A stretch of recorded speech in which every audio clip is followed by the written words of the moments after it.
Donc, on a vu que notre perception de Dieu, elle est basée sur trois choses. Sur notre connaissance de lui, sur nos expériences avec lui et sur nos expériences de la vie. Puis, on a vu la semaine passée que Jésus, dans son ministère, lorsqu'il est venu sur terre, eh bien, il est venu pour révéler le Père. Il a dit, je suis venu pour faire connaître ton nom. Mais il n'est pas venu faire connaître un nouveau nom dans la liste des Jéhovah, mais il est plus venu faire connaître comment Dieu est. Il est venu faire connaître le cœur de Dieu. Puis il a révélé que c'était quoi un Père qui est doux, qui est humble, qui est affectueux, qui est patient. C'est ce qu'il nous a montré du Père, qui était joyeux. Puis il l'a révélé non seulement par ses enseignements, mais aussi par sa propre vie. Parce que Jésus, c'est comme ça qu'il était. C'est lui qui l'a dit, venez à moi. Quand vous êtes fatigués, chargés, je vais vous donner du repos parce que je suis doux et humble de cœur. Donc, par sa personne, il révélait le cœur du Père. Puis, c'était choquant pour les religieux de l'époque, qui avaient une toute autre image et une toute autre définition de Dieu. Imaginez comment est-ce que ça devait être choquant pour eux de voir les disciples qui ont commencé à suivre Jésus.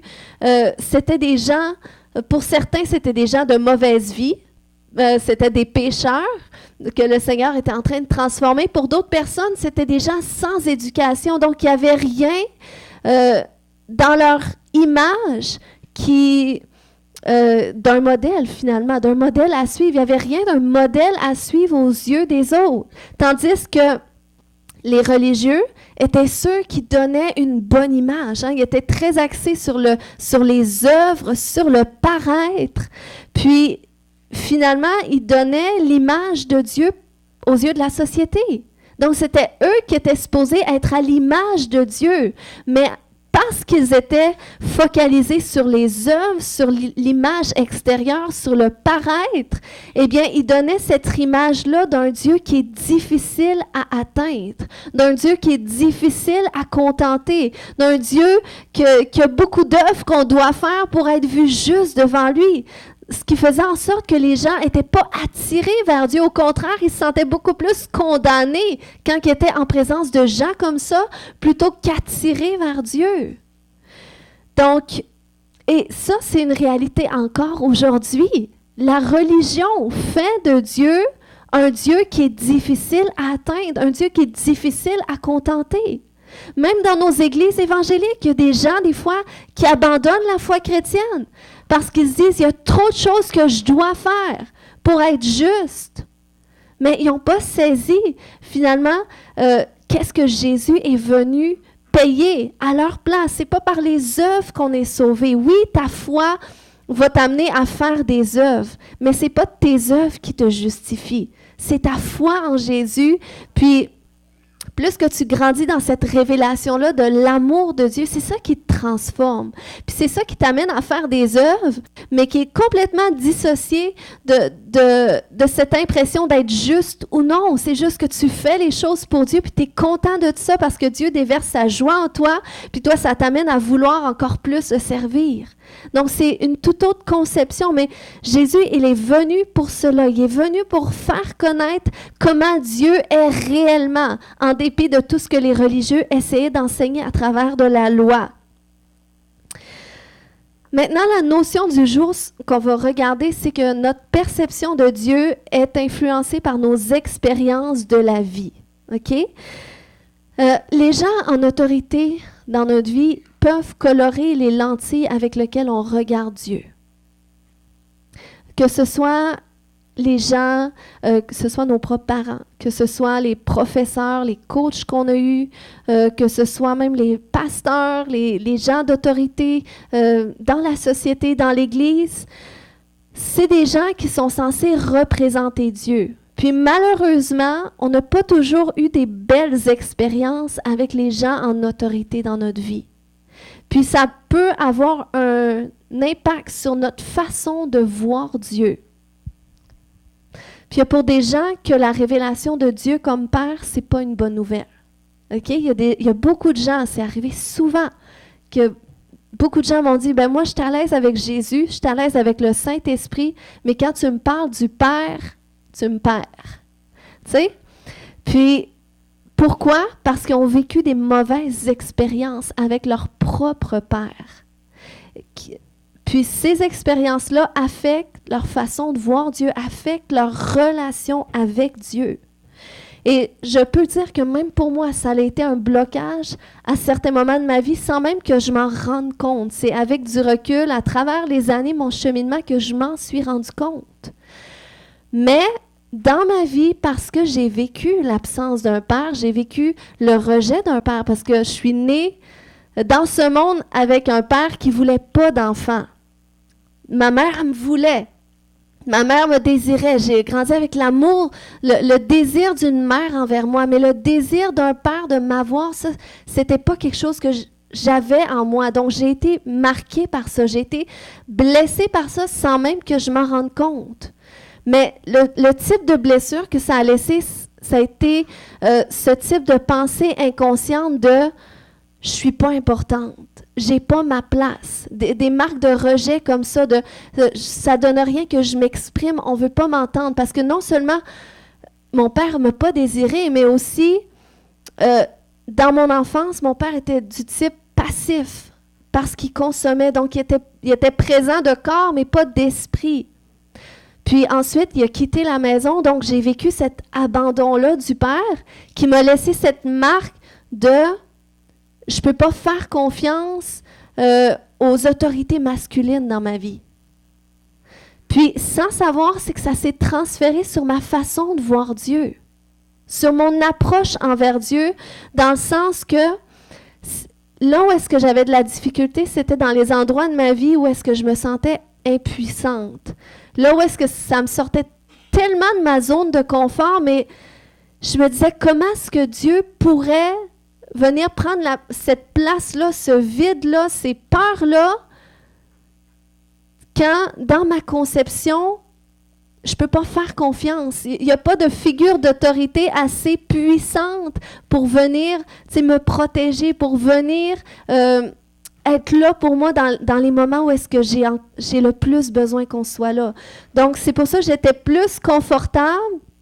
Même dans ma relation avec Dieu, dans qu'est-ce que je faisais pour Dieu, j'étais plus confortable dans les endroits où est-ce que j'étais en contrôle, où est-ce que ça me sortait pas trop de ma zone de confort, parce que j'avais trop peur de... Mais si Dieu m'abandonne, si quand je vais faire telle chose-là, si Dieu n'est pas là au rendez-vous, puis c'est très inconscient, on ne s'en rend pas compte qu'on a ça, mais il y a beaucoup de gens qui ont du mal... dans leur intimité avec Dieu, dans leur relation avec Dieu à cause des blessures associées à leur propre père. Puis dans la vie, on voit 5 types de pères. Puis c'est bien que vous puissiez faire une introspection ce matin sur vous-même aussi, parce que, tu sais, des fois, il y a beaucoup de choses souvent on a oubliées, hein, on a passé par-dessus. Puis moi, ces choses-là, j'avais tellement passé par-dessus, je pensais tellement pas que c'était là. Pourquoi? Parce que mon père, j'en ai jamais voulu à mon père. J'ai jamais voulu à mon père, j'ai toujours pardonné. J'ai accepté sa condition, je savais intellectuellement que c'était pas de ma faute à moi, parce que c'était à cause de sa condition de santé. Mais c'est pas parce que je l'avais excusé que mon cœur n'avait pas été blessé. C'est pas parce que j'avais passé par-dessus la blessure, j'avais simplement endurci mon cœur. J'avais pas admis que ça m'avait blessé. Puis c'est pour ça qu'on doit passer par ces processus où est-ce qu'on admet certaines blessures qu'on a vécues, parce que c'est comme ça qu'on peut les donner à Jésus. Jésus, sur la croix, il est mort, il a pris toute blessure. Mais tant qu'on la garde pour nous, tant qu'on ne lui donne pas, eh bien, lui, il ne peut pas la prendre sur lui puis nous donner en échange un cœur nouveau, un cœur qui guérit. Donc, c'est important qu'on fasse une rétrospection ce matin. Il y a 5 types de pères. Peut-être que votre père, c'est un mélange. Il y a aussi, il y a peut-être 6 types de pères. Il y a le père qui est bon aussi, OK? Il n'y a pas juste des mauvais pères sur la terre ou des pères qui ont manqué. Il n'y a pas de problème, monsieur. Allez-y. Vous n'avez pas besoin de m'avertir. Mais c'est gentil. Donc, il y a des bons papas aussi, puis moi, je crois que dans cette Église, qu'il y a des bons papas qui vont émerger de cette Église, parce qu'il y a des fils qui ont besoin de pères, puis des pères spirituels, puis des pères, des vrais pères aussi. Mais on va repenser à nous ce matin, peut-être notre parcours, si on veut être des enfants de Dieu qui sont complets, qui sont guéris, qui sont confiants, qui sont sécures dans leur relation avec Dieu, qui marchent dans leur appel, eh bien, c'est important que les petites choses du passé, ça soit réglé. Donc, il y a des pères absents sur la terre, OK? Puis les pères absents peuvent nous amener à ne pas s'attendre à ce que Dieu soit là pour nous.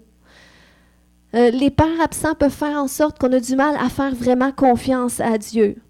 Ou les pères qui sont workaholics, OK? Les pères qui sont trop préoccupés par le travail peuvent nous faire croire que Dieu est trop occupé pour nous. Il y a des gens, OK, peut-être ici même, vous n'osez même pas prier, prendre du temps avec Dieu parce que vous pensez que Dieu n'est pas intéressé à vous ou qu'il n'est pas préoccupé par vos besoins. Bien, souvent, c'est parce qu'il y a des blessures reliées à ça. Ensuite, il y a les pères passifs, les pères qui ne sont pas disponibles émotionnellement. Ça nous laisse avec la croyance qu'on ne peut pas s'appuyer sur Dieu et qu'on ne peut pas lui faire confiance. Tu sais, il y a des gens qui ont du mal, là, tu leur sors la parole de Dieu, tu leur cites toutes les promesses par rapport à leur situation, mais ils ont du mal à s'appuyer sur les promesses de Dieu parce que les gens en autorité dans leur vie n'ont jamais tenu leurs promesses. Vous voyez comment ça peut affecter? Ensuite, il y a les pères abusifs. Les pères abusifs, que ce soit psychologiquement, que ce soit verbalement, que ce soit physiquement, ça nous laisse craintifs et fâchés contre Dieu. Les pères autoritaires, souvent, c'est des pères qui sont contrôlants, puis qui ont des exigences très élevées. Puis ça fait des gens qui se rebellent contre Dieu, ils veulent tellement pas que... Ils ont du mal à se soumettre à Dieu parce qu'ils ont peur que Dieu les contrôle. Donc, c'est le type de blocage que ça peut amener. Les pères exigeants, les pères qui sont orientés sur la performance, nous portent à penser qu'on ne peut pas plaire à Dieu, qu'on ne peut pas contenter Dieu, parce qu'il faut tout le temps faire plus. Et ça, c'est quand on a des pères souvent qui ont été exigeants. Puis, c'est souvent ça qui occasionne le perfectionnisme. Vous savez, le perfectionnisme, ce n'est pas un défaut. C'est un mensonge. C'est un mensonge qu'on doit traiter. Parce que le perfectionnisme nous porte à croire que notre performance est associée à notre identité. Donc, quand on ne réussit pas, c'est notre identité qui est affectée. Donc, c'est pour ça qu'on doit aller traiter qu'est-ce qui est à la racine du perfectionnisme. Oui, on doit viser l'excellence, ça c'est important. Mais ça ne devrait jamais porter atteinte à notre identité lorsqu'on ne réussit pas ou lorsqu'on vit des échecs. Ça fait partie des processus d'apprentissage. Amen? Donc, même si on n'a aucune conscience de la perte qu'on ressent à cause de l'absence de notre Père dans notre vie, puis la perception de Dieu qui en résulte, ça a un effet immense. Il y a même Barack Obama, l'ancien président des États-Unis, qui a dit « Si nous sommes honnêtes avec nous-mêmes, nous admettrons que ce qui manque également à trop de pères manque à trop de vie et à trop de foyers. Ils ont abandonné leurs responsabilités, se comportant comme des garçons plutôt que des hommes. Et les fondations de nos familles sont plus faibles à cause de ça. » Donc, c'est vraiment un fléau qui est dans la société. Puis nous, même si on devient des chrétiens, mais on n'est pas nécessairement dissocié de toutes les conséquences que ça l'a amené à nous. Donc, c'est pour ça que nous, c'est important. Le Seigneur nous amène de vérité en vérité, il nous amène de gloire en gloire. On doit prendre conscience de ces choses-là pour qu'on puisse nous-mêmes chercher à ne pas reproduire qu'est-ce qu'on a vécu aussi. Amen. Parce qu'on est de ceux qui doivent rétablir la bénédiction de Dieu. Amen. Donc, des gens qui ne sont pas aimés avec l'amour du Père ne sont pas préparés pour l'amour de Dieu. Ils ne savent pas comment accepter sa grâce, accepter sa miséricorde, accepter qu'il est doux et humble, accepter qu'il est affectueux. Si tu n'as pas eu un père qui était affectueux, ça va être difficile pour toi de le comprendre. Mais c'est possible. OK? Parce que le Seigneur a prévu une solution. Ça, c'est le résultat de la chute, d'avoir des pères comme ça dans la vie. C'est le résultat de la chute. Mais la solution que Dieu a prévue pour renverser ce problème qui a occasionné beaucoup de blessures, c'est en devenant lui-même notre Père. En prenant lui-même cette place de Père qu'on n'a pas eue ou qu'on a manqué. Amen. Il avait dit, je vais moi-même venir prendre cette place. C'est pour ça que Jésus est venu révéler le Père. Dieu a dit, cette fois-là, ils ne seront pas nés de la volonté de leurs parents, ils ne seront pas nés de la chair puis du sang, mais ils vont être nés de moi. On voit ça dans Jean 1, 12, 13. À tous ceux qui l'ont reçu, à ceux qui croient en son nom, à Jésus, qui est la parole faite chair, elle a donné le pouvoir de devenir enfants de Dieu, lesquels sont nés non du sang, ni de la volonté de la chair, ni de la volonté de l'homme, mais de Dieu.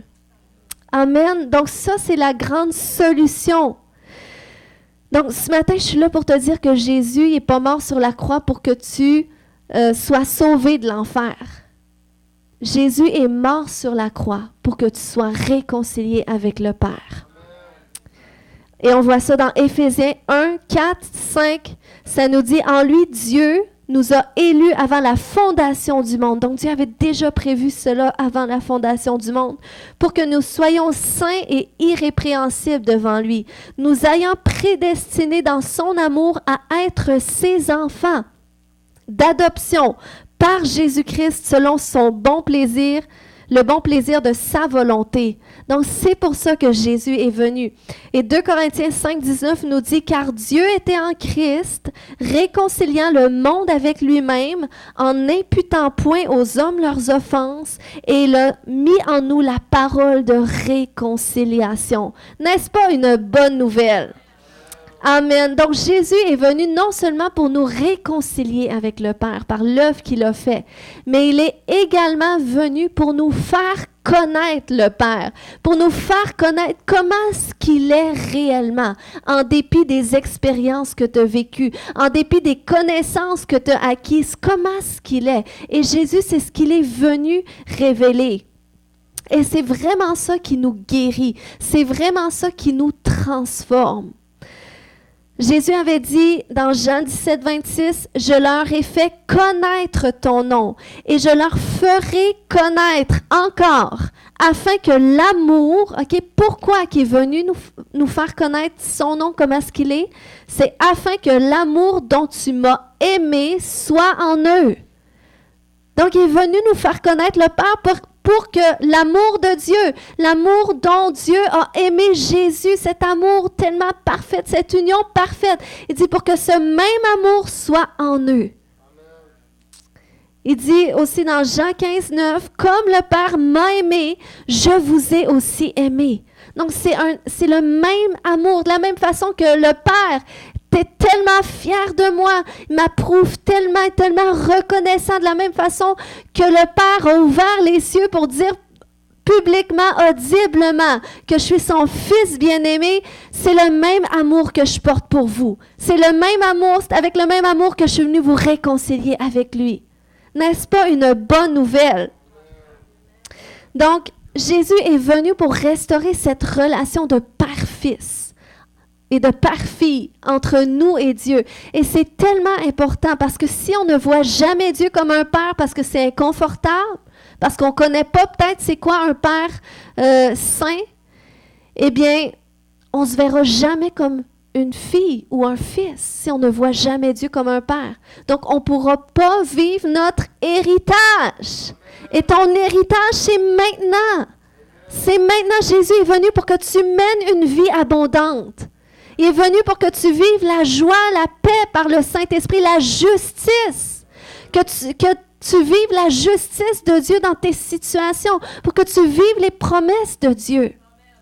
Et ça fait partie de notre héritage. Mais tant que cette relation-là avec le Père n'est pas pleinement fondée, rétablie, n'est pas pleinement scellée, eh bien, on ne pourra pas saisir ces choses-là. Amen. Puis, juste de se rappeler, OK, de réfléchir un instant. C'est bon de s'imaginer, puis avec la parole de Dieu. Si ce n'est pas clair pour vous, demandez à Dieu, mais Seigneur, montre-moi comment est-ce que tu m'aimes? Jusqu'à quel point tu m'aimes? C'est une révélation qui doit être ancrée en nous. Comment est-ce que Dieu nous a fait avec tellement de soin? La Bible nous dit qu'il nous a tissés dans le ventre de sa mère. OK, moi, je ne tisse pas parce que je trouve ça tellement long. Mais je sais qu'il y a des gens qui sont super patients, qui sont patients, puis ils vont coudre, ils vont tisser, ils vont faire tout ce qu'ils peuvent avec du fil. Mais Dieu, c'est ce qu'il a fait. Il nous a tissés dans le ventre de notre mère. Et quand il nous voyait, la Bible nous dit qu'il nous regardait dans le psaume 139 et qu'il savait tous les jours qui nous seraient destinés. Puis, s'il nous tissait, c'est qu'il tissait aussi toute notre personnalité, notre personne. Imaginez comment ça lui fait de la peine lorsque tu t'aimes pas. Lorsque tu focalises sur un défaut de ta personne. Puis, la vérité, c'est que même les gens qui sont parfaits, OK, on regarde un modèle, on dit, ben moi, c'est comme ça, j'aimerais ressembler. Même ces gens-là sont complexés à quelque part. Fait que c'est pas dans ton physique. Même si tu aurais eu le physique parfait, selon ta perspective, il y aurait encore quelque chose que tu n'aurais pas aimé. Puis imaginez comment ça fait de la peine à Dieu. Parce qu'il t'a tissé avec tellement de soin. Il t'a donné une personnalité qui est unique. Il t'a fait un physique qui est unique. Personne d'autre te ressemble. Puis lui, quand il te regarde, il est tellement content. Il est tellement heureux. Mais la Bible, OK, nous dit aussi dans Sophonie 3,17 que l'Éternel, ton Dieu, est au milieu de toi comme un héros qui sauve. Et il fera de toi sa plus grande joie. Dieu fait sa joie de toi. Il gardera le silence dans son amour. Il aura pour toi des transports d'allégresse. Dieu est autour de toi et te donne des louanges. Savez-vous que quand on prend du temps, OK, oui, j'enseigne aussi de prendre du temps avec Dieu, comment c'est important. Mais le temps qu'on prend avec Dieu, c'est beaucoup plus une question de lui qui a envie d'être avec nous que nous qu'on a envie d'être avec lui. Puis souvent, c'est pour ça on repousse le temps avec Dieu. Ça ne nous tente pas. Okay? Dans notre chair, ça ne nous tente pas. Mais ce n'est pas une question de si toi, ça tente lui. Dieu, ça lui tente d'être avec toi. Il a créé Adam pour être avec lui dans le jardin. Puis c'est pour ça qu'il a envoyé Jésus, pour que tu sois réconcilié avec lui comme Adam au départ. Comme c'était prévu qu'il y ait une relation intime avec lui, qu'il marche avec lui au milieu du jardin. Et Dieu aime ta présence. Il aime que c'est pour ça que tu peux être assis dans sa présence, même pas parler. Juste contempler sa présence, prendre conscience qu'il est là. Puis juste prendre conscience de son amour, de vivre son amour. Dieu est tellement content. Amen. Donc, Jésus a dit, OK, Jésus est venu révéler à l'homme que cette même affection que Dieu a envers Jésus, eh bien, Dieu est là envers chaque être humain. Donc, c'est ce que Jésus est venu révéler pendant 3 ans, qui était avec ses disciples, il les a formés, c'est ça qu'il les a enseignés, qu'il leur a enseigné, puis là, il a dit, je vous ai fait connaître comment Dieu est, mais là, je vais continuer à vous le faire connaître, parce que vous avez encore plus à découvrir de comment il est. Puis il dit, comme le Père m'a aimé, je vous ai aimé de la même intensité, eh bien, moi aussi, je vous ai aimé de la même intensité. OK, maintenant, on va regarder quel type d'amour Dieu aimait Jésus. Parce qu'on sait que Jésus vivait dans l'intimité du Père, dans une communion parfaite avec lui. Mais Jésus sur la terre, OK, écoutez bien, c'est très intéressant. Jésus sur la terre a vécu l'amour de Dieu, pas en tant que divinité. Il a vécu l'amour de Dieu en tant qu'homme sur la terre. Jésus, le parcours qu'il a vécu sur la terre, c'est tout simplement pour nous tracer le chemin de comment est-ce que nous, on devrait vivre aussi notre communion avec Dieu. Et il a vécu l'amour de Dieu comme un homme sur la terre. Lorsqu'on étudie dans le grec l'amour, il y a 3 types d'amour souvent même qui nous est enseigné. Il y a l'amour agapé, qui est cet amour qui est inconditionnel, c'est un amour qui est non mérité, c'est l'amour avec lequel on a été sauvé. l'amour agapé. C'est un amour qui est prêt à tout donner pour l'autre. Puis Dieu nous appelle aussi à marcher dans cet amour. C'est l'amour que 1 Corinthiens 13 nous parle. Hein, comment est-ce que l'amour est patient, l'amour est plein de bonté, l'amour ne se vante pas d'orgueil, tout ça. Ça, c'est l'amour agapé. C'est un amour qui est désintéressé de soi. C'est un amour qui est tout à propos de ton prochain. Donc, ça, c'est l'amour agapé. Il y a l'amour éros, que c'est un amour intime entre un homme et une femme. Ensuite, il y a l'amour philéo, que ça, c'est l'amour qui est amical, un amour qui est complice, un amour qui est, c'est comme celle que tu éprouves avec un meilleur ou une meilleure amie. Tu sais, le type de connexion avec quelqu'un où est-ce que ça peut faire 2 ans que tu ne l'as pas vu, puis tu le revois, puis c'était comme si c'était hier. Il y a vraiment comme cette affection qui est réciproque entre les deux, puis le même amour que Jonathan puis David s'aimaient dans la parole de Dieu. Hein? David avait dit, mon amour pour toi, Jonathan, surpassait mon amour de celui envers des femmes. Donc, c'est un amour qui est vraiment fusionnel, de connexion, mais qui est amical.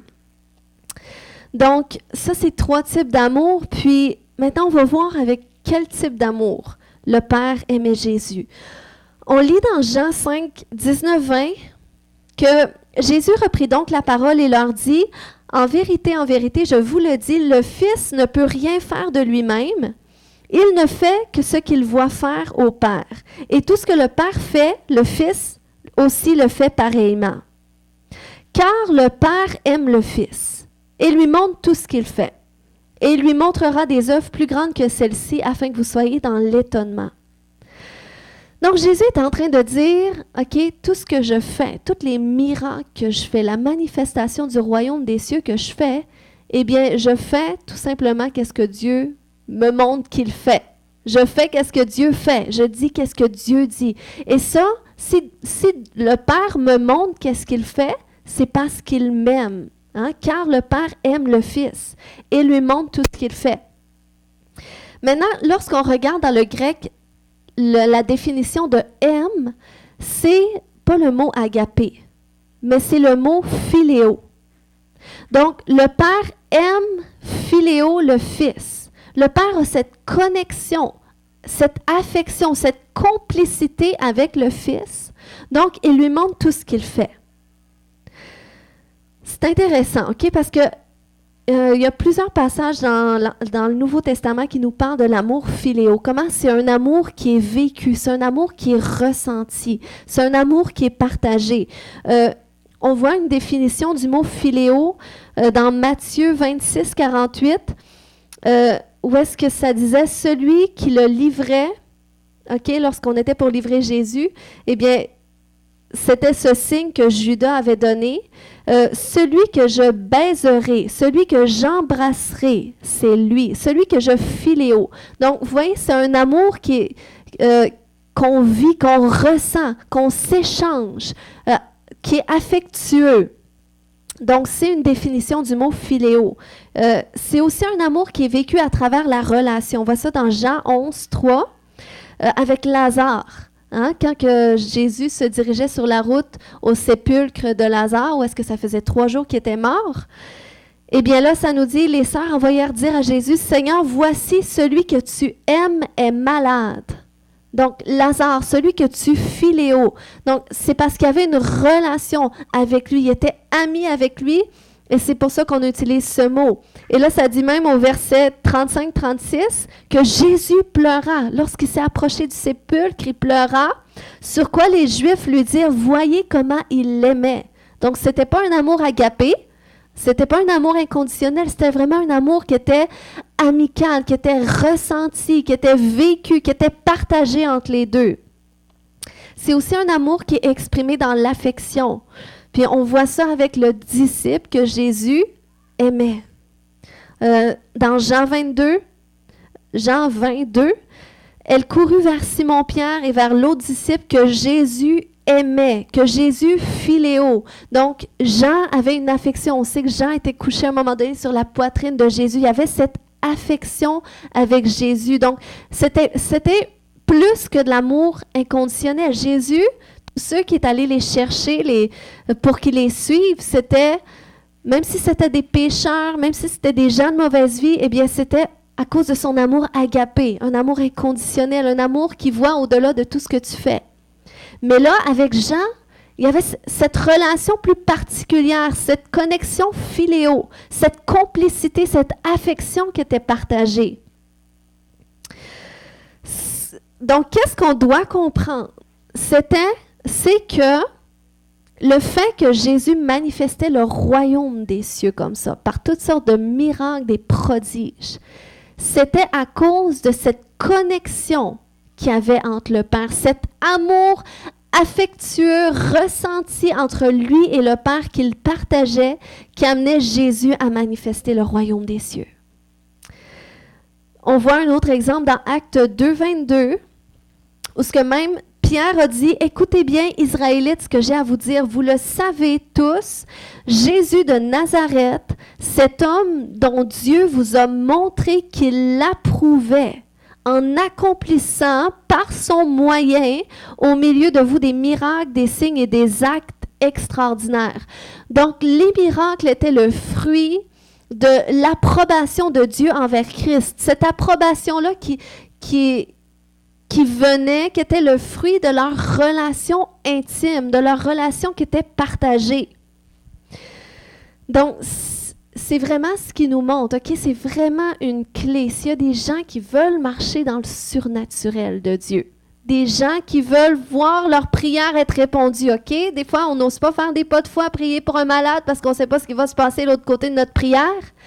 Mais si tu sais que les miracles, c'est le fruit de ta connexion comme ça avec Dieu, c'est le fruit de ton amour partagé avec Dieu, cet amour cette affection. OK, on doit comprendre ce matin, OK, que Dieu, là, nous aime tous égales ici, ce matin. Il n'y a personne qui aime plus. Il n'y a personne qui chouchoute plus. Parce qu'on est tous aimés de Dieu, de son amour agapé. Son amour qui n'a rien à voir avec ce qu'on fait. Mais, on peut, par exemple, être plus intime avec Dieu. Même si tu n'es pas intime avec Dieu, Dieu t'aime pareil. Dieu est passionné, il t'aime intensément. Mais tu es appelé à grandir dans la révélation de son amour. C'est pour ça que Jésus a dit, je vous ai fait connaître son nom, je vais continuer à vous le faire connaître. Pourquoi? Pour que cet amour dont il m'a aimé demeure en vous, pour que vous puissiez grandir dans la connaissance de cet amour, puis que vous puissiez aussi faire le ministère à travers la révélation de cet amour. Puis c'est vraiment ça qu'on est appelé à comprendre, c'est que c'est pas parce que je prie, que je jeûne, que Dieu m'aime plus. Mais ma connexion avec lui, par exemple, elle va être renforcée à travers de ces choses-là. Donc, c'est pour ça que c'est pour mon bénéfice à moi que je jeûne, que je cherche Dieu, que je prie, que je lis ma parole. C'est pour mon bénéfice personnel. Pourquoi? Parce que je ne vais pas me contenter de lire des histoires extraordinaires. Moi, je veux vivre le Dieu extraordinaire. Donc, moi, je veux cette révélation de cette complicité que j'ai avec Dieu, parce que c'est ce que Jésus est venu faire. Il est venu nous révéler comment est-ce qu'il est le Père, puis il est venu nous révéler que la même intensité que le Père m'aime, puis qui m'amène à faire des miracles, la même intensité aussi, qui vous aime, puis qui veut vous amener à faire des miracles aussi. Parce que lui-même, il a dit, vous ferez les mêmes choses que j'ai fait, même de plus grandes encore. Mais on ne peut pas saisir qu'est-ce que Dieu fait si on ne voit pas. Puis le Père ne peut pas nous montrer si on n'est pas dans cette dimension-là où est-ce qu'on cherche Dieu, où est-ce qu'on a cette intimité avec Dieu, où est-ce qu'on a cette union qui est partagée, qui est réciproque. C'est pas juste Dieu qui m'aime de son côté, puis c'est pas juste que je sais intellectuellement que Dieu m'aime, mais c'est que je sais que Dieu m'aime parce que je le vis, parce que je vis des expériences avec lui qui me prouvent qu'il m'aime. Et Jésus vivait des expériences avec le Père. Il se retirait sur la montagne pour prier. Il vivait dans l'intimité du Père, il vivait des expériences avec lui qui lui témoignaient, et non seulement dans le privé, mais aussi dans le public. Lorsque Jésus a passé par les eaux du baptême, c'était symbolique que Jésus se donnait pour la mission du Père. Et Dieu était tellement content de cela que la Bible nous dit que les cieux s'ouvrirent. OK? C'est dans Dans Marc 1, 9 à 11, ça dit « En ce temps-là, Jésus vint de Nazareth en Galilée et il fut baptisé par Jean dans le Jourdain. Au moment où il sortait de l'eau, il vit les cieux s'ouvrir et l'Esprit descendre sur lui comme une colombe. Et une voix fit entendre des cieux ces paroles. « Tu es mon Fils bien-aimé. En toi, j'ai mis toute mon affection. » Donc, Dieu était tellement content. Le mot, là, vous regarderez dans le grec pour la définition, lorsque les cieux s'ouvrirent, là, ça veut dire les cieux se sont fendus, se sont cassés, se sont déchirés. Donc, imaginez comment est-ce que Dieu est allé à une vitesse foudroyante pour dire « Ah, c'est mon Fils, c'est mon Fils bien-aimé. » La fierté qui l'envahissait, l'amour profond qu'il avait pour lui. Mais ce n'était pas un amour comme pour que les autres le jalousent, mais c'était tout simplement un exemple pour montrer comment est-ce qu'il est le Père lorsque tu donnes à lui, lorsque tu marches dans l'obéissance, lorsque tu fais qu'est-ce qu'il t'appelle à faire en dépit de qu'est-ce que tu ressens, en dépit des circonstances, que tu persévères dans ses voies. Dieu il est d'une telle fierté.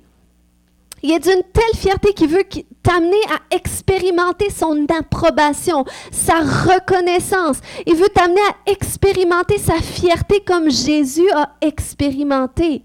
Donc, quand je disais tout à l'heure que notre perception de Dieu vient de nos expériences, oui, de la vie, mais Jésus, il veut venir à travers la révélation de l'amour du Père. Il veut venir changer notre perspective par rapport à nos expériences du passé. Il veut venir guérir notre cœur, il veut venir régler des choses du passé pour nous amener à grandir dans la connaissance de l'amour du Père et là, vivre des expériences avec son amour. Expérimenter comment est-ce qu'il t'aime et c'est lorsque tu l'expérimentes que tu peux le partager avec lui. Qu'il y a une soif en toi qui se développe et il y a une confiance en toi, il y a une assurance qui vient, un zèle, une audace. Si Pierre a été audacieux comme ça, il a pris la parole après le jour de la Pentecôte, il a commencé à prêcher, il a rentré dans son appel, eh bien c'est parce qu'il y avait eu cette révélation-là aussi par le Saint-Esprit. Nous, on a déjà le Saint-Esprit ce matin. Donc si par le Saint-Esprit, tu peux parvenir à cette révélation-là de l'intensité de l'amour que Dieu éprouve pour toi, un amour qui est pas juste agapé, mais qui est amical, qui est amitié, qui est complice, qui est affectueux, qui est « vas-y, je suis avec toi, vas-y, prie pour cette personne-là parce que moi, je veux manifester ma gloire. » Donc, si tu peux avoir cette confiance-là, eh bien, cette révélation-là, tu vas faire des pas de foi. Et c'est là que tu vas voir Dieu à l'œuvre. Amen. Et c'est ce que Dieu nous appelle à faire. On est appelé à manifester le royaume de Dieu. On est appelé à manifester le royaume de Dieu. Et pour ça, on doit faire des pas de foi. Puis, lorsque tu vis dans cette approbation de Dieu, dans cette affection du Père, tu ne ressens plus le besoin de chercher l'approbation à droite et à gauche. Tu ne ressens plus le besoin de prouver quoi que ce soit. Tu ne ressens plus le besoin d'être reconnu, d'être entendu, d'être vu. Parce que tu es pleinement sécure dans ton identité. Puis la reconnaissance de Dieu te suffit. Et tu sais que tout ce que tu es, tout ce que tu fais, qu'importe, c'est pour la gloire de Dieu. Fait que c'est plus une question de toi, c'est pour la gloire de Dieu. Et c'est ce que Jésus a dit dans Jean 17, 22. Il a dit, « Je leur ai donné la gloire que tu m'as donnée, afin qu'ils soient un comme nous sommes un. Moi en eux et toi en moi, afin qu'ils soient parfaitement un, et que le monde connaisse que tu m'as envoyé, et que tu les as aimés comme tu m'as aimé. Que tu les as aimés de la même façon, de la même approbation, de la même affection, de la même complicité que tu m'as aimé, tu les aimes aussi. » Et voyez comment est-ce que le diable, il veut pas qu'on saisisse ça. Hein? Le diable, il veut nous amener à focaliser sur qu'est-ce qu'on n'a pas fait, nos manquements, qu'est-ce qu'on n'a pas réussi. Puis toutes ces choses-là, ça met des obstacles entre nous et la révélation de l'amour du Père. Dieu voit notre cœur. Il voit notre cœur, puis je ne peux pas vous dire, des fois, j'ai été tellement entêtée avec Dieu pour des choses Dieu me montrait clairement que c'était pas cette direction-là. Il me montrait clairement que c'était pas, je devais pas m'associer avec une certaine personne à un moment donné. Il me l'a tellement montré, c'était tellement clair, mais je résistais. Et j'étais entêtée pour des raisons, pour des mauvaises raisons, parce que c'était ma propre volonté à moi. Mais Dieu, il m'a jamais rejeté pour ça. Il aurait pu dire, bon, ben regarde, tu comprends pas, ben je te prive de telle chose, je réponds plus à tes prières, je veux plus t'utiliser. Dieu n'a pas commencé à jouer comme ça. Non, parce qu'il voyait mon cœur malgré ça. Il voyait que si je l'écoutais pas, c'est parce qu'il y a des choses que j'avais pas saisies. Donc, il m'amenait toujours plus, il m'attirait dans sa présence, il m'attirait dans son amour, puis par son amour, il m'enseignait, il montrait, regarde. Puis, quand c'est pas assez clair, Dieu utilise des façons qui sont plus claires, mais c'est jamais des choses qui vont nous condamner, qui vont nous rejeter loin de la face de Dieu. Non, c'est toujours des choses qui nous attirent davantage vers lui, qui nous amènent sur nos genoux, qui nous amènent à s'humilier. Puis c'est ça qu'il veut, un cœur meurtri et humilié. Ces cœurs qui réalisent que sans Dieu, je peux rien. Donc c'est de lui que je suis dépendant, c'est de lui que j'ai soif, c'est lui que je cherche. Et c'est comme ça que cette affection entre toi et lui grandit. C'est pour ça qu'il dit que l'humilité précède la gloire, que Dieu résiste aux orgueilleux. Mais il fait grâce aux humbles, il fait grâce à ceux qui s'humilient, il manifeste le miraculeux à ceux qui ont ce cœur humble. Amen. Et c'est ce que Dieu veut faire. Et c'est pour ça aussi que Jésus avait dit dans Jean 16, 26, 27, en ce jour, OK, en ce jour de ces révélations, vous demanderez à mon nom, et je ne vous dis pas que je prierai le Père pour vous, car le Père lui-même vous aime, parce que vous m'avez aimé et que vous avez cru que je suis sortie de Dieu. Donc, c'est de cette partie-là, dans le fond, on a le droit de demander des choses au nom de Jésus. On a le droit de commander à des circonstances d'arriver d'une certaine façon. Puis, tu sais, quand ça nous parle, vous demanderez en mon nom, souvent, le nom de Jésus, c'est quelque chose qu'on a utilisé comme une formule magique. Au nom de Jésus, telle chose. Au nom de Jésus, telle chose. Mais tu sais que ce n'est pas dans le nom de Jésus. Ce n'est pas dans la phrase que tu dis, la puissance de ta prière. Mais c'est dans la révélation que tu as du nom de Jésus. Ce qui fait que tu n'as pas besoin de dire nécessairement au nom de Jésus, parce que toi-même, tu le sais que c'est en son nom que tu pries. C'est dans la révélation de l'autorité qu'il t'a donnée. C'est pour ça qu'il a dit, s'il y a une montagne qui s'élève contre vous, il n'a pas dit, vous direz au nom de Jésus, montagne, ôte-toi. Ou il ne dit pas, vous me demanderez si je peux enlever la montagne.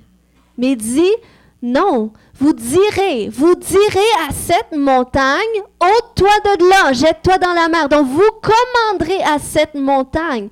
Il dit, tout ce que vous lirez sur la terre sera lié dans le ciel. Tout ce que vous déclarez doit se produire ainsi. Pourquoi?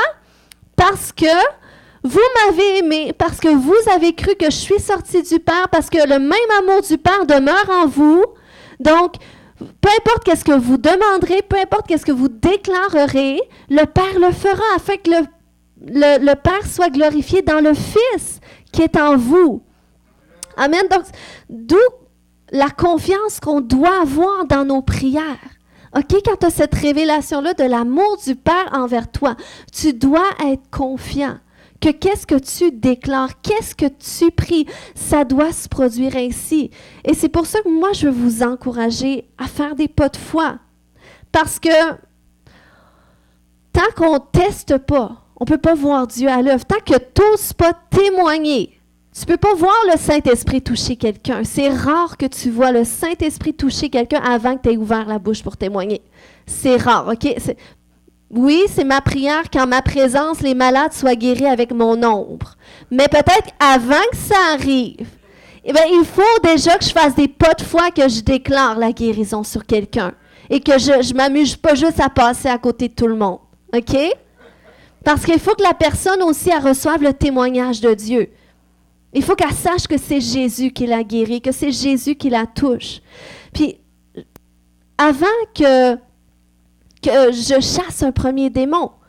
J'ai dû ordonner à des démons de partir avant même que je les vois quitter. Puis c'était inconfortable. C'est inconfortable de commander quelque chose avec autorité à quelqu'un qui est vulnérable devant toi, puis tu veux pas qu'elle soit offensée. Mais j'ai dû faire ce pas de foi-là parce que la Bible nous dit, tous ceux qui croient en son nom chassent les démons. Puis si tu vois qu'il y a quelqu'un qui est tourmenté, tu as l'autorité pour commander à la chose. Mais il a fallu que je fasse ce pas de foi. Puis quand j'ai vu que ça fonctionnait, et là, j'étais comme les 70 qui sautaient dans les airs en disant « Jésus, les démons sont soumis à ton nom! » Mais Jésus m'a dit « Il faut que tu sois plus contente que ton nom est écrit dans le royaume, dans le ciel. » Mais c'est juste pour montrer qu'on est content lorsqu'on voit que « Wow! J'ai prié pour le malade, il a ressenti une chaleur. Moi, j'ai rien ressenti dans ma main, lui, il a ressenti une chaleur. » Tu vois que le Seigneur travaille avec toi, puis ça le glorifie. Puis c'est ça qu'on doit faire. Amen. Puis c'est ça qu'il nous appelle à faire. Puis c'est pour ça que je vous encourage à aller avec l'équipe d'évangélisation. Allez évangéliser, c'est ce qu'ils font. Ils ne sont pas là à distribuer des pamphlets de l'Église. Ils sont là à dire comment est-ce que je peux prier pour toi aujourd'hui. Tu sais que Jésus t'aime. Puis il y a des âmes qui sont venues au salut depuis. Il y a des gens qui ont expérimenté la présence de Dieu. Puis c'est comme ça que les gens peuvent être guéris, expérimenter Jésus. Donc, c'est des bonnes façons de le faire. Puis, c'est ce que le Seigneur nous appelle à faire. Amen. Donc, ce matin, en conclusion, Amen. Seigneur, je te remercie pour ta parole aujourd'hui. Je te remercie, Seigneur Dieu, que tu veux, Seigneur Dieu, qu'on grandisse dans notre connaissance de toi. Tu veux changer nos perceptions. Puis ma prière aujourd'hui, c'est que le Seigneur renouvelle notre perception de lui. Puis on va prier ce matin dans la direction de ce message. On va prier, si vous voulez vous lever debout, j'aimerais qu'on se lève debout. Puis on va prier pour les perceptions qui peuvent être erronées de Dieu à cause des expériences qu'on a vécues avec nos pères ou avec les gens d'autorité. On va prier pour cela ce matin, puis j'aimerais que vous sachiez que vous êtes dans un endroit sécure pour que le Seigneur guérisse votre cœur, pour que le Seigneur restaure votre cœur, pour que le Seigneur libère votre cœur. Donc, qu'on puisse être ouvert ce matin, qu'on puisse être ouvert à ce que le Saint-Esprit parle à nos cœurs. Alléluia, Seigneur Dieu. Père, ma prière, c'est qu'on ne poursuive pas cette année 2024 avec des perceptions erronées de toi qui sont associées à nos expériences du passé, notamment avec les autorités dans notre vie. Dans le nom de Jésus, si vous voulez mettre la main sur votre cœur ce matin. Alléluia. Seigneur, viens montrer à tes enfants, Seigneur Dieu, là où est-ce qu'ils ont été blessés par des pères, Seigneur Dieu, là où est-ce qu'ils ont été affectés, soit par leurs pères, soit par des gens d'autorité dans leur vie. Je prie, Seigneur Dieu, que tu leur montres, Seigneur, ce matin. Puis alors que le Seigneur vous montre tous les manquements de votre père, peut-être ça peut être votre mère aussi. Puis peut-être que ça peut être sensible ce matin. Mais vous savez que le Seigneur guérit aussi à travers les larmes. Lorsqu'on laisse sortir des larmes, parfois c'est un bon nettoyage que le Seigneur fait à l'intérieur de nous. Donc on ne doit pas résister à cela. Parce qu'il faut que ça sorte, puis moi je crois que ça va sortir une fois pour toutes. Dans le nom de Jésus. Puis j'aimerais que tu penses à tous ceux qui t'ont blessé, mais pas, je veux pas que tu reviennes si c'est réglé, mais tu le sais, quand c'est réglé, tu le sais, c'est que tu peux y penser puis ça te fait plus mal. Mais si tu penses à des choses, ça te fait encore mal. Ben ce matin, on va juste faire un exercice. Puis je veux pas qu'on excuse, ok? Pardonner, c'est pas excuser, pardonner, c'est pas mettre de côté. Pardonner, il faut que tu admettes que la personne t'a fait mal. Puis ce matin, tu es là pour l'admettre devant le Seigneur. Tu es là pour dire oui, ça m'a fait mal. Ça m'a fait mal à toutes les fois que je voulais parler à mon père puis il était toujours trop occupé. Ça m'a fait mal que mon père ne veuille jamais jouer avec moi. Ça m'a fait mal de me faire crier toujours dessus. Il faut que tu admettes qu'il a été coupable. Ça m'a fait mal quand ce professeur disait des insultes sur moi. Comment juste à le dire ce matin de ta bouche, tu peux le dire tout bas. Mais c'est important que tu admettes la douleur ce matin.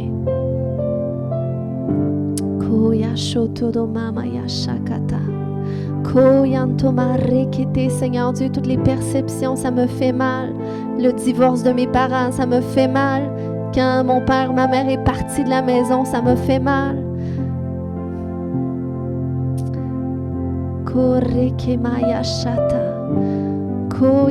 Seigneur, on ne veut pas rester avec aucune blessure, on ne veut pas rester avec aucune souffrance ce matin. Viens libérer nos cœurs. Viens libérer nos cœurs, Seigneur Dieu.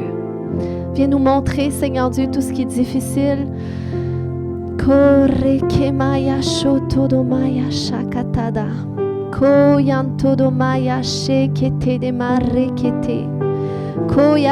vrai que tu n'as pas mérité de te faire maltraiter. Tu n'as pas mérité de te faire traiter comme ça.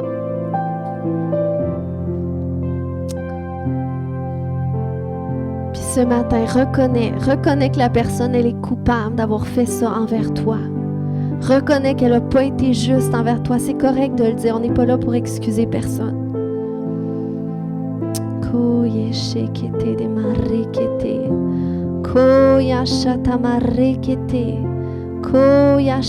Là où est-ce que ta mère a tapé toujours sur les doigts quand tu essayais de faire quelque chose?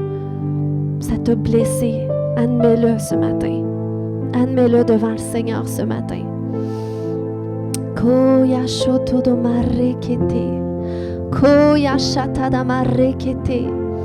Oh oui, Seigneur, alors que tu fais monter sur nos cœurs, Papa, toutes les blessures qui peuvent être encore cachées, tout ce qui a endurci notre cœur. Dans le nom de Jésus. Dans le nom de Jésus, maintenant, on va prendre ces personnes. On va prendre ces personnes avec tout ce qu'elles ont fait. Okay? Tout ce qu'elles nous ont fait, toutes les blessures qu'elles ont laissées en nous. Puis on va les donner à Dieu ce matin. On va les donner à Dieu. Je te les donne, Seigneur Dieu. Je te les donne. Je te les donne, Seigneur Dieu. Je te les donne même avec toute la souffrance qu'il m'a occasionnée, avec tout le rejet, tout l'abandon, toute la critique, Seigneur Dieu. Maintenant, je te le donne. Aujourd'hui, libère-toi de ce fardeau. Dis, Seigneur, je ne le veux plus. Une fois pour toutes, je ne veux plus le porter. Une fois pour toutes, Seigneur Dieu. Tout ce qui affecte ma perception de toi, Seigneur Dieu, à des expériences du passé, aujourd'hui, je le remets entre tes mains. Aujourd'hui, je te le donne. Aujourd'hui, je te donne cette personne, Seigneur, et je te laisse être le juste juge maintenant. Je te mets au centre de toutes ces circonstances-là et je te laisse être le juste juge.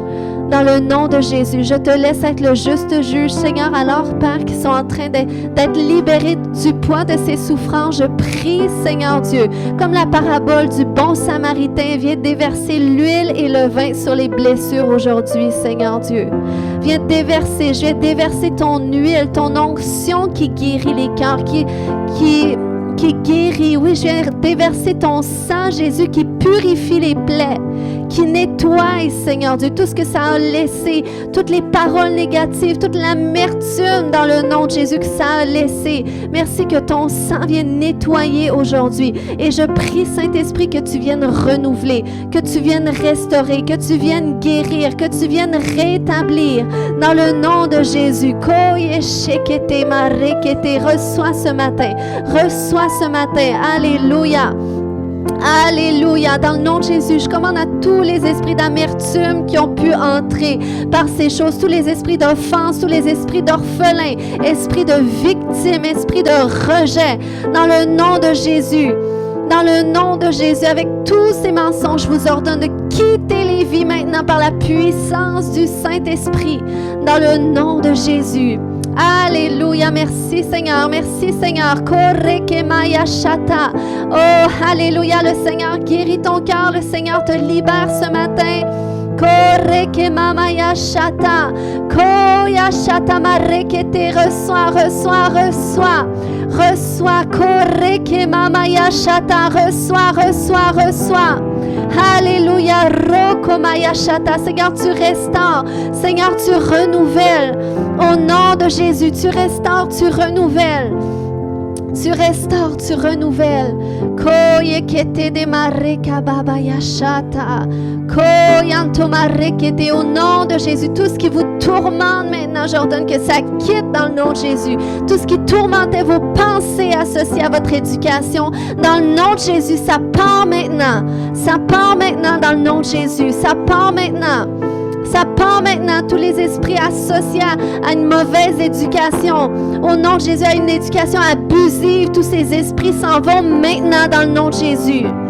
Koyanto marekete.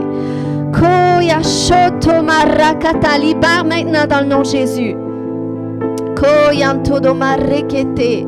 Koyashababa yashakata. Ce matin, si tu as pardonné, j'aimerais, si tu as remis entre les mains de Dieu, j'aimerais que tu commences à bénir ces personnes. J'aimerais que tu commences à bénir toutes ces personnes qui t'ont fait souffrir. J'aimerais que tu commences à prier pour eux, à déclarer la bénédiction de Dieu sur eux, à déclarer la faveur de Dieu, à déclarer qu'ils vont rencontrer Dieu, qu'ils vont être touchés par l'amour de Dieu. Eux aussi ont souffert du manque d'amour du Père. Et Seigneur, on prie pour toutes ces pères et ces mères. On prie pour tous ces gens d'autorité ce matin, Seigneur. Et on prie, Papa, que comme tu m'as aimé, Seigneur Dieu, comme tu m'as révélé ton amour, je prie que tu leur révèles à eux aussi, Seigneur Dieu, afin qu'ils te connaissent, toi, le seul vrai Dieu, qu'ils te connaissent, qu'ils soient touchés par toi, qu'ils soient transformés par toi, Seigneur Dieu. Alléluia, comme tu m'as aimé de façon imméritée, comme tu m'as pardonné de façon imméritée, je les pardonne même s'ils ne le méritent pas. Et Seigneur, je te laisse être le juge dans cette situation, je te laisse, Papa, toucher leur cœur, transformer leur vie. Dans le nom de Jésus, Koye ketede, Koya shatamarekete. Alléluia, le Seigneur agit ce matin, le Seigneur agit, le Seigneur libère les cœurs, le Seigneur libère vos cœurs dans le nom de Jésus. Dans le nom de Jésus, alléluia.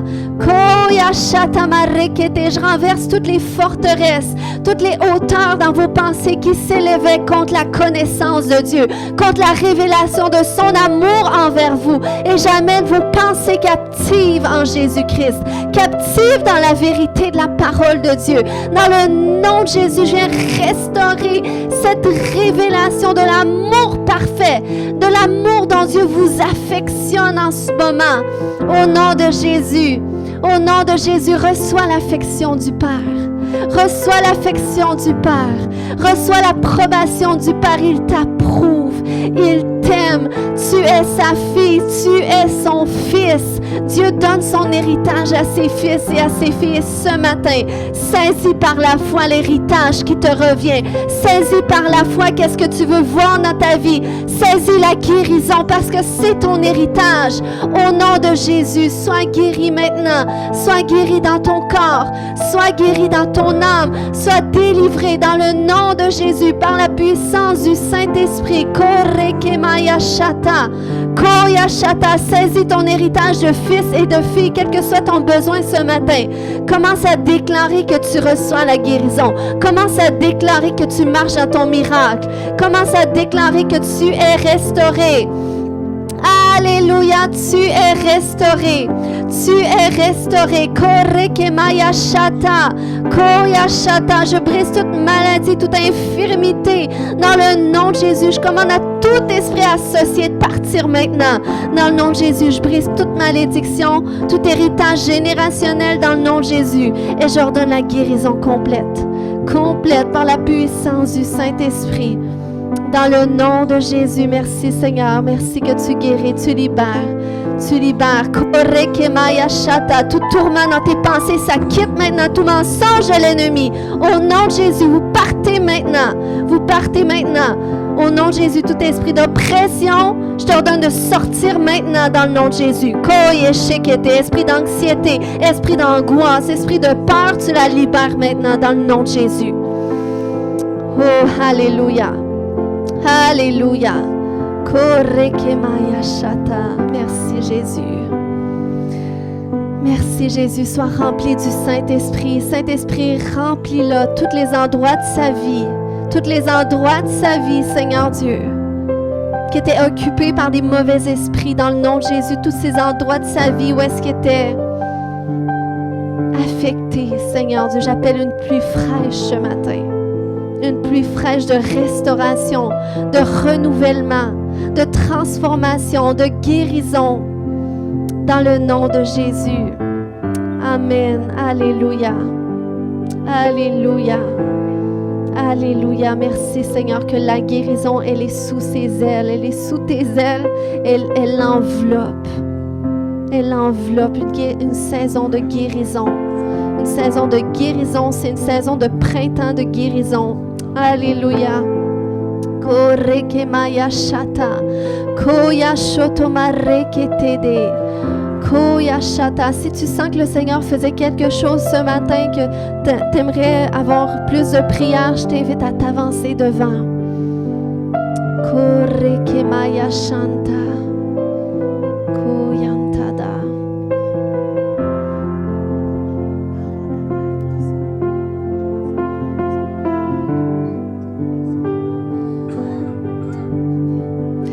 Seigneur, merci, Père, que tu es avec ma sœur dans le nom de Jésus. Père, je viens la détacher, Seigneur Dieu. Je viens la détacher, Père, de toute l'oppression que l'ennemi, Seigneur Dieu, l'a enveloppée, Père. À travers sa vie entière, dans le nom de Jésus, je viens la sortir de cette oppression, de cette prison. Dans le nom de Jésus, de ses peurs, ses insécurités. Maintenant, je vais les déraciner dans le nom de Jésus. J'ordonne qu'ils partent maintenant. Dans le nom de Jésus. Alléluia. Je vais détacher d'elle toute forme d'abus qu'on lui a fait dans le nom de Jésus. Seigneur, j'appelle la guérison, une restauration complète par la puissance du Saint-Esprit dans le nom de Jésus. J'appelle la restauration de chaque partie de sa vie. Chaque domaine de sa vie. Viens restaurer, Seigneur Dieu. Viens guérir, viens renouveler, Père. Et Seigneur, viens rétablir ta bénédiction en tout point dans le nom de Jésus. Dans le nom de Jésus, Seigneur, prends ce fardeau sur toi maintenant. Libère-le de ce fardeau. Prends toute la place dans son âme, dans ses pensées, Seigneur Dieu. Dans le nom de Jésus. Amen. Amen. Le Seigneur t'aime tellement, puis prend toute la place. Ce dossier-là, il est dans ses mains. Il est dans ses mains. Invite-le seulement dans ta vie. C'est vraiment sa présence va transformer tellement de choses en toi. C'est pas plus compliqué que ça. Amen.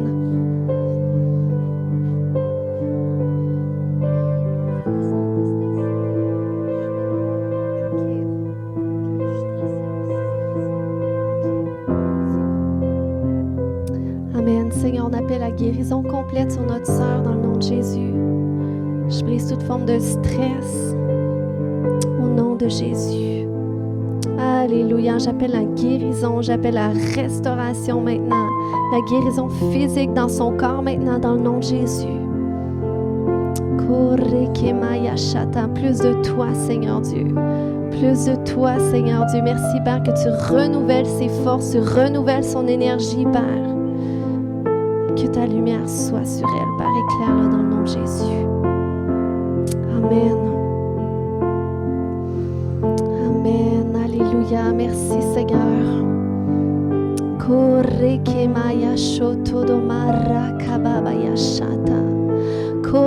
Levez les mains là où est-ce que vous êtes ce matin.